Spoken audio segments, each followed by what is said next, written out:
Assalamualaikum warahmatullahi wabarakatuh. Berjumpa lagi dengan saya Tasmin dalam channel Guru Tasmin. Bapak Ibu guru sekalian, seorang teman bertanya kepada saya, bagaimana sih caranya kita mempelajari soal-soal yang ada di internet yang bertebaran di YouTube? Saya menjawab, kita harus selektif dalam melihat soal-soal yang ada. Kita harus melihat soal yang betul-betul sesuai dengan kisi-kisi. Insya Allah dengan mempelajari koleksi kami 223 koleksi soal pretest PPG ini akan sangat membantu Bapak Ibu guru dalam menaklukkan soal-soal nanti yang didapatkan pada saat pretest PPG. Bagi Bapak Ibu guru yang baru bergabung di channel kami ini, jangan lupa di subscribe dan aktifkan lonceng notifikasinya agar Bapak Ibu mendapatkan notifikasi atau mendapatkan informasi pada saat kami mengupload video-video berikutnya. Baik Bapak Ibu, mari kita lihat sama-sama koleksi soal pretest PPG. Kita sekarang sudah ada di part 3, yaitu akan membahas nomor 21 sampai dengan 30. Nomor 21. Dalam pelaksanaan sila persatuan Indonesia, maka upaya bela negara sebaiknya dapat memahami bahwa Kepulauan Nusantara sebagai satu kesatuan pertahanan dan keamanan yang mempunyai makna sebagai berikut. Ya, yang manakah makna yang sesuai dengan bela negara? Yang pertama, ancaman terhadap persatuan pulau merupakan ancaman dan tantangan bagi TNI. Ancaman terhadap suatu pulau atau satu daerah merupakan ancaman bagi pulau dan daerah yang berkonflik. Ancaman terhadap suatu pulau atau suatu daerah merupakan ancaman dan tantangan TNI dan kepolisian, atau ancaman terhadap suatu pulau atau suatu daerah merupakan ancaman terhadap seluruh bangsa dan negara. Ya, jadi apakah ancaman terhadap suatu pulau hanya merupakan tantangannya TNI, atau apakah ancaman terhadap suatu pulau itu hanya untuk daerah yang berkonflik saja, atau hanya tantangan TNI dan kepolisian saja, ataukah ancaman terhadap suatu pulau atau suatu daerah merupakan ancaman yang terhadap seluruh bangsa dan negara. Ya, jadi Bapak Ibu guru, kalau kita perhatikan pilihannya di sini, yang paling tepat itu ya kira-kira yang mana? Ya, ternyata yang paling tepat itu adalah bagian D. Itu jika ada ancaman terhadap satu pulau atau suatu daerah, maka itu adalah merupakan ancaman terhadap seluruh bangsa Indonesia. Untuk soal nomor 22, ini adalah soal matematika. Sebuah drum minyak berbentuk tabung dengan ukuran tinggi sama dengan garis tengah lingkaran alas, yaitu 28 cm. Maka volume drum tersebut jika diisi sampai penuh adalah berapa liter? Ya, apakah 17,248, 22,248, atau 15,248, atau 18,248? Ya, kira-kira yang mana jawabannya Bapak Ibu? Ya, ini tentu saja kalau kita ingin mencari volume drum tersebut, ya, maka kita harus mengingat kembali rumus untuk mencari volume drum atau volume tabung. Ya, di sini sudah diberikan penjelasannya. Jadi volume dari tabung ini VR pangkat 2 dikali T, V-nya itu 22/7, kemudian dikali 14 ini adalah R-nya, dikali 14 lagi 2 kali, kemudian dikali T atau tingginya yaitu 28. Ya, jadi 14-nya ini atau R yang pertama ini kita langsung coret, kemudian 7-nya juga pembaginya dicoret, berarti ini sisa 2. Berarti 22 dikali 2 dikali 14 dikali 28 hasilnya adalah 17.248 cm3. Nah, karena ini adalah liter yang ditanyakan, itu sama dengan desimeter persegi, jadi desimeter kubik. Jadi hasilnya adalah 17.248. Jadi yang paling tepat itu adalah A. Kemudian untuk nomor 23, penilaian proyek dapat digunakan untuk mengetahui, memahami, mengaplikasikan, menyelidiki, dan menginformasikan suatu hal secara jelas. Pada penilaian proyek, hal yang perlu dipertimbangkan adalah apakah relevansi bidang ilmu, apakah perintah kerja, apakah pemberian skor hasil belajar, atau penilaian diri. Nah, kalau kita perhatikan di sini, ternyata dalam penilaian proyek yang dapat digunakan untuk mengetahui, memahami, mengaplikasikan, menyelidiki, dan menginformasikan suatu hal secara jelas, yang perlu dipertimbangkan itu adalah perintah kerja. Ya. Kemudian untuk nomor 24, komputer adalah hasil karya manusia yang mampu membawa perubahan besar dalam berbagai bidang pekerjaan manusia, termasuk dalam bidang pendidikan. Komputer sebagai hasil teknologi sangat membuka kemungkinan besar untuk menjadi alat pendidikan. Khususnya dalam bidang pembelajaran, komputer dapat digunakan sebagai alat untuk menyampaikan informasi atau ide-ide yang terkandung dalam pembelajaran pada peserta didik.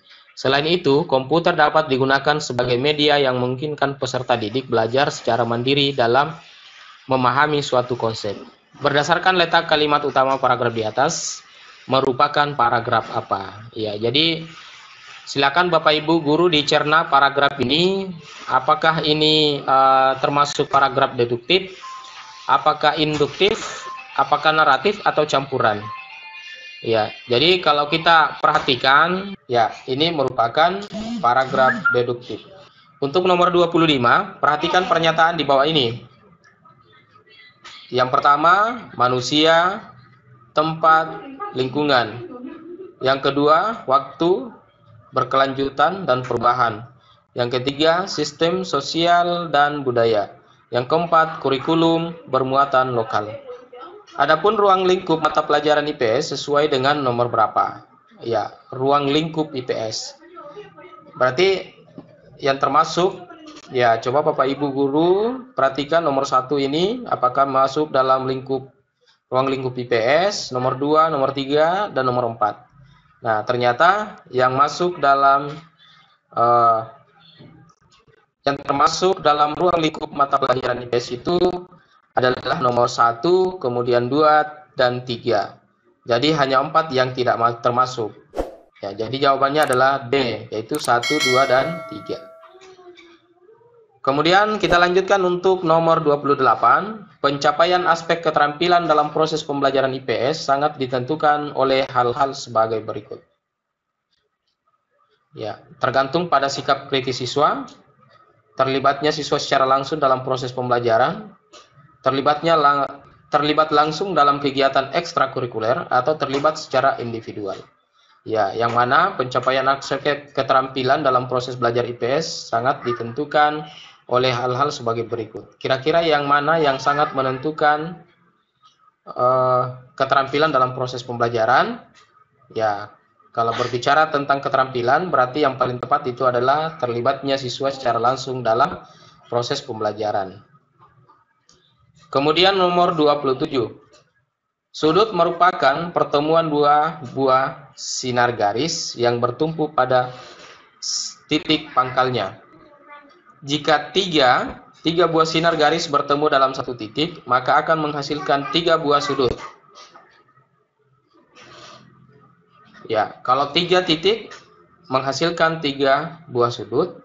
Jika 4 buah garis bertemu dalam satu titik, maka akan menghasilkan 6 buah titik. Ya, 3 menghasilkan 3, 4 menghasilkan 6. Jika 15 sinar garis tumpu pada satu titik, maka akan menghasilkan berapa titik? Berapa buah sudut? Nah, apakah 85, apakah 75, apakah 105, atau 95? Ya.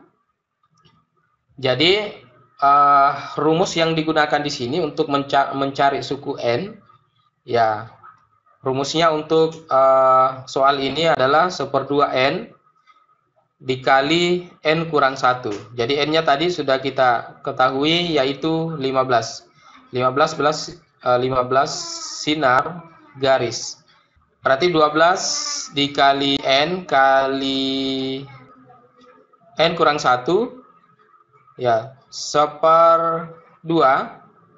1/2 dikali 15, kemudian 15 dikurang 1, ya, 1/2 kali 15 itu adalah 7,5, kemudian 15 kurang 1, 14, berarti 7,5 dikali 14 itu adalah 105.